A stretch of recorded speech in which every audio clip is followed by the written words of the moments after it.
السلام عليكم أصحاب مالي wanaagsan saytiin dhammaantiin hope inaad baashaaleysiin maanta waxaan u socdaa jiimka waxaan la soo aalamiiteen rabaa Mr. MB sida wada taqaanaan macalin MB marka waa arkaya maanta waxa ii gelin rabo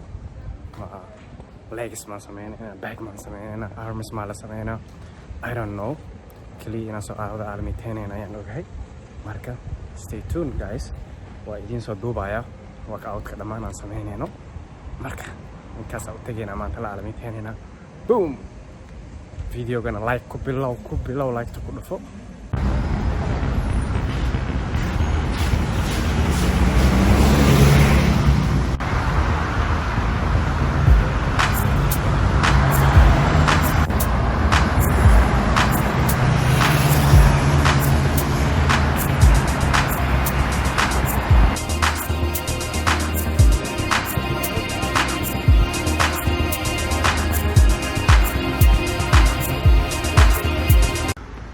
macalinka waa kana asxaabta saa u jeedin macalin MB maanta la aalamiiteynaa macalin maanta maxaa leenahay maanta sameynayna some bags and arms bag iyo arms garaacayna bag wax ugu fiican israaxay waxa bag markaa sameeyay gacmaha la raaciyaa gacmaha ka raacinayna muruq hore mise muruq dambe bicep iyo tricep labadaba waa raacinayna maanta waa la isguba asxaabta aniga socodkeeda soon taas oo maleena aniga tartiib iskaga aalamiiteeyaa macalinka maanta inuu igubaan ka baqa asxaabta waa isla soconaynaa ni macalinka maalinta ugu horeysa isla duubeen oo umaleynaa YouTube video waayahan waa kala mashquulno ishaleeli weyni marka maanta session aan caadi ahayn idiin soo duubeena guys see you in the gym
asxaabta saa aragteen waxaa waaye macalinkii aniga macalinka waa kana waana soo daaliyey maanta waana soo gubay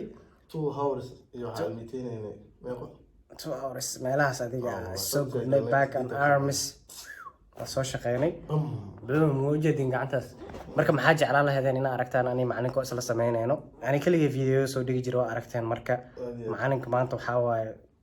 waa aragteen soo nooga shaqaysiiyey macalinka ka faa'iideysanayna muruqa xiiseynaysa ani ninka soo duwan soo sheega muruqa jeclaan lahaydeen hadda back and arms soo aragteen maxaa kaloo rabtaan chest shoulders legs commentiga noogu soo qor muruqyada jeclaan lahaydeen anagoo isla train gareynayna aragtaan hay macalin shaqada badan peace out fadhiga laga kaco guys muuqaalkana like ku qabta ku qabo like ha ka iloobin subscribe hadda ku cusub tahay kanaalka waa inoo muuqaalada xiga asxaabta see you soon